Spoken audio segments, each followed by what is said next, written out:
disseminate the information to the groups or industries that you represent here.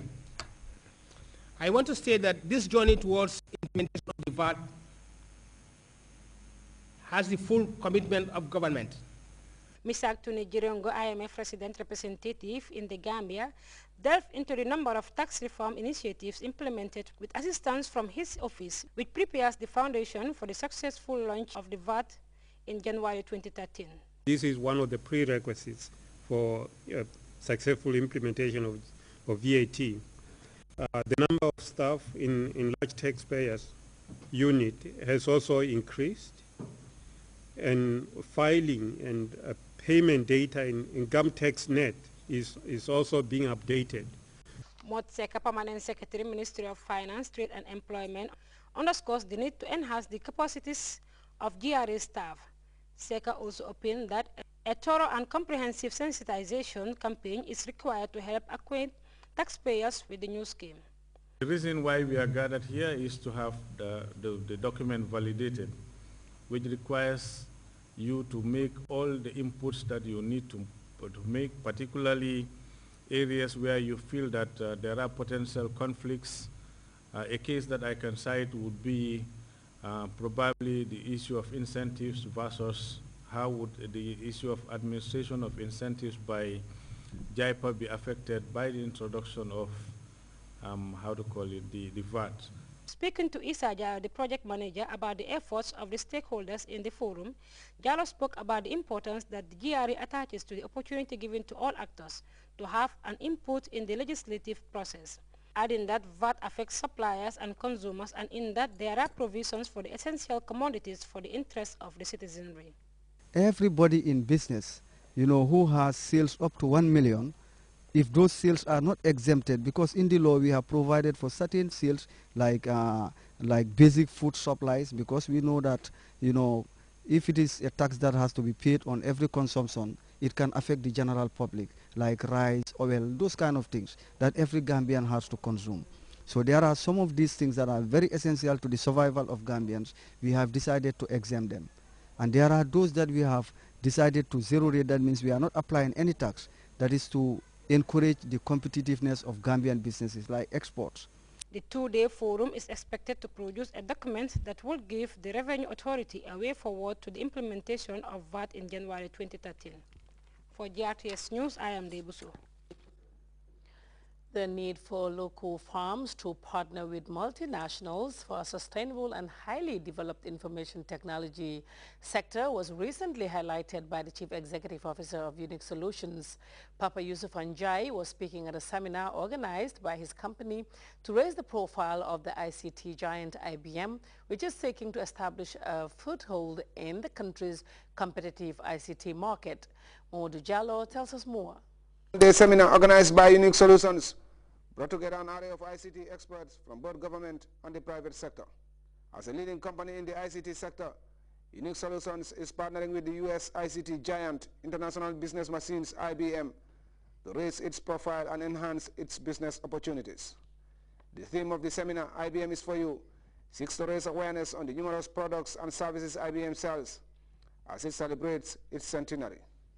For Unique Solutions, the partnership could not have come at a better time as it asserts itself following the laying of the submarine cable, which is expected to boost connectivity, and President Jammeh's declaration of the year 2012 as a year for science and technology. This, the CEO, Yusuf Anjai, believes augurs well for the development of the sector in the Gambia. We believe a company with a pedigree like IBM on our shores can only help in terms of developing ICTs in this country. And of course, with the sort of infrastructure that we're talking about, it's a wired world. Broadband services is just a tip of the iceberg, but you need infrastructure to drive these services. And IBM comes in with solutions and services in hardware, in software, and in general technological business services. So we believe a mixture of all this, of course, with our own expertise on the ground, can serve the clients that we currently work with. The ICT sector has witnessed a steady expansion in recent years, and this, experts believe, should be sustained by building partnerships, a thing that is essential in the global market. This has led companies such as Unique Solutions to go on the offensive in the quest to build mutually benefiting partnerships with reputable companies to not only promote the development of infrastructure and services, but also help in technology transfer and build local capacities. We don't want to copy what the West have done, but we believe that we bring it and hone it in our own unique and local way and make it count for our customers and the Gambians in general. So, and I believe there's no better company to start with than IBM. As I said, it's a 100-year-old company. We are 12 years, so a partnership between a 100-year-old company and a 12-year-old company says a lot. So we have a lot to learn from them, but we won't copy. We will make it relevant in today's Gambian ICT landscape. For a company that, according to its boss, boasts of a clean track record and set the pace as far as ICT is concerned by working extensively with government and the private sector institutions, this partnership is just the beginning of bigger things to come as the race for a bigger chunk of the market intensifies. It's a positive thing that you have all these multinationals wanting to work with Gambia despite the size of the market. So we believe that we have something to offer. The local expertise, the skill set. Yes, market size is small, but I think most of what these companies are looking for is reference points. Whether this partnership will prove worthwhile or not will have to be seen, but both sides are optimistic that it is the beginning of a new era as IBM works hard to reinvent itself in the Gambia as it already operates in 170 countries worldwide. Mamadou Diallo, GRTS.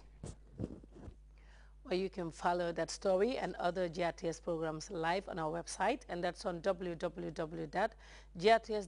There you can also monitor GRTS Radio live. Time now to take our first break. We'll be right back.